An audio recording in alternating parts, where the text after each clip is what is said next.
afternoon and welcome to Sunshine Reports on Osrc Television. I am Obi Chukwemeka Uti. The Vice President, Professor Yemi Osinbajo, has paid a visit to the Governor of Ondo State, Oluwarotimi Akeredolu, in Akure. Professor Osinbajo, who was received at Akure Airport, later addressed a gathering of party faithful at the Cocoa Conference Hall of the Governor's office. Government House correspondent Wahab Bankole reports that the visit was not unconnected with current political developments in the country.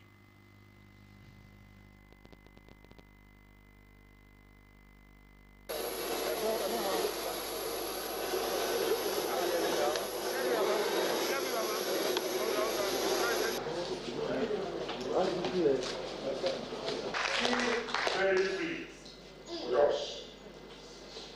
We are homely and hospitable people. On those states, the social state is a state for all. So, the time of campaign, we have said, is still to come. This is just a visit, and I have extended the visit to all of you. The most valuable contribution we can make to our communities and to our societies. This opportunity to serve the public, to serve our people. And, the opportunity comes every once in a while. Our country needs service. Our country needs service. We need men and women who can truly serve her. Because that's really what will get our country out of the doldrums and all the problems that we have experienced. President, when he was away, when he was on the occasion, he said, pointed to me that, look, I don't want to threaten your discretion in any way. But as acting president or president, just make sure that you are fair and just. Don't refer anything to me. Don't ask me any questions. Just go ahead and do what you need to do. The Vice President, Professor Yemi Osinbajo, and Governor Oluwarotimi Akeredolu speaking at the Cocoa Conference Hall. As part of his ongoing consultation with the APC, governors and other relevant stakeholders to seek their support to actualize his presidential ambition, Ekiti State Governor Kayode Fayemi has visited Ondo State Governor and Chairman of the Southern Governors Forum, Oluwarotimi Akeredolu. Fayemi, who is also the Chairman Nigeria Governors Forum, and his entourage were received by Governor Akeredolu in his Alagbaka Governor's Office, Akure. Akeredolu said it is God who gives position and prayed God to give the country the best come 2023. Fayemi said he was in the state for consultation ahead of the APC presidential primary, saying that the move is about making fundamental changes in the lives of the people, leading to positive difference.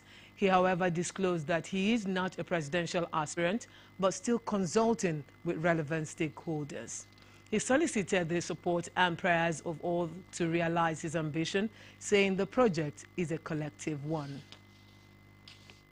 Welcome my brother, John Kayode to Ondo State.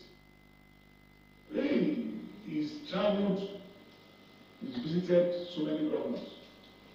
And I believe that at the last count, probably will be the 17th governor he has visited in pursuit his goal. There is nothing greater and better than that. That you get your colleagues informed of your intentions rightly before you go out. And I want to commend you, sir, for this process. It's a process that is worth emulating others. Have been at the forefront, and our governor has maintained that frontline position as our own leader amongst the southern governors, as well as amongst ourselves here in the southwest. And you can see the moral authority and leadership that he has been able to represent since assuming this position. So, coming here, seeking his wise counsel and asking him about whether this is a journey to be pursued or not should be a natural occurrence for me. that is why I am here to meet with members of the Executive Council when he said that. That was not my intention, I must be honest. I came to see the governor. I didn't come to meet the Executive Council or the members of the House. But I'm glad that you are here. I have been part of the struggle here in Ondo State. Yes. This visit would become formal.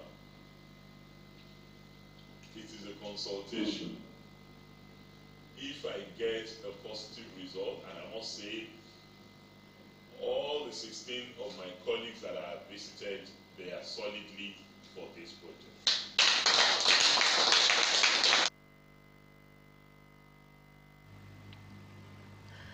And the former chairman of Ondo State Information Technology Agency, Mr. Olumbe Akinkugbe, has intensified his moves to represent Ondo East and West Federal Constituency in the House of Representatives ahead of 2023 elections. Akinkugbe, who held the people of the local government area spellbound with his declaration to run as Ondo West APC Secretariat, Ondo, pledged to inspire a turnaround in the federal constituency if given the opportunity.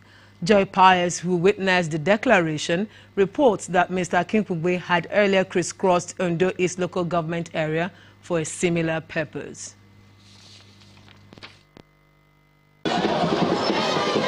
Supporters from Ondo West local government area of Ondo State emerged to drum support for the House of Representatives hopeful, Mr. Olumbe Akinkugbe, declaring his intention at the Ondo West APC Secretariat in Ondo to represent the people of Ondo East and West Federal Constituency. Mr. Akinkugbe said the people of the two local governments need quality representation, which to all intents and purposes he believes he symbolizes. As an ICT expert, the aspirant promised to link the federal constituency to the global village to assess invaluable benefits.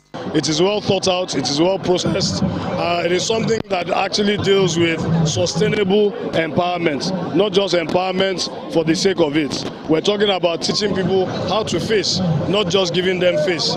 Gender equity, meaning that women are given the same opportunities as men. STEM education in our schools so that our kids get used to using computers and have computer literacy. Those are the kind of things that set me apart. One of my mantras, as I've always said, is we do what we say. We are not going to overpromise. We are not going to fail on our promises. We will promise and we will deliver. Akinkugbe's admirers, who listened to him with rapt attention, expressed conviction in his enviable track records to offer dividends of democracy to match their confidence in him. Very accessible and is a very cool-headed man. So, with the help of other party members, he's good to go. He's a graduate, he's a veteran politician, and he's known by everybody in this town, and he's loyal to the cause of Ondo town. So that's what it takes to become a MHR. I've worked with him.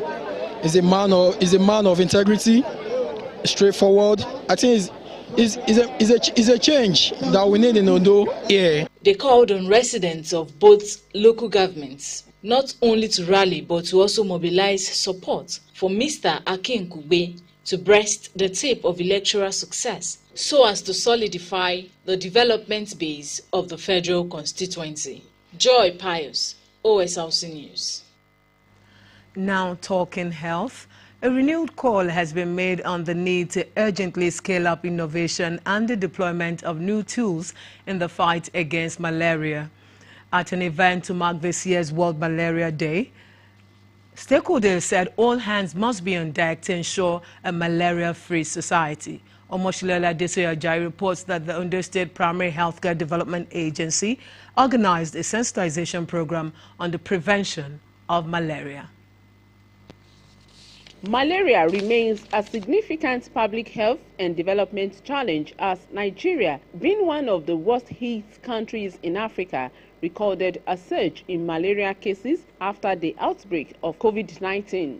Little wonder then that this year's celebration is focused on efforts to renew political commitments and encourage continued investment in malaria prevention and control. The Malaria Program Officer of Ondo State Primary Healthcare Development Agency, Mrs. Titilope Akinlalu, said pregnant women and children under 5 years are mostly at risk of malaria. For this year, we are encouraging every pregnant woman to register at the nearest government facility, and there they will be well cared for. And on the other side, we want to encourage that everybody should be tested before treatment, because it is not every sign that we think is malaria that is malaria. It can be COVID-19. But the state coordinator, World Health Organization, Dr. Dele David, who was represented by Ondo State Technical Assistant on COVID-19 vaccination, Dr. Mahmoud Zubairu, noted the need to invest more in malaria control and diagnosis to achieve a malaria-free society. The ultimate goal is to reduce the number of people catching and dying from malaria. This requires a focus and precise action on research and on leveraging available evidence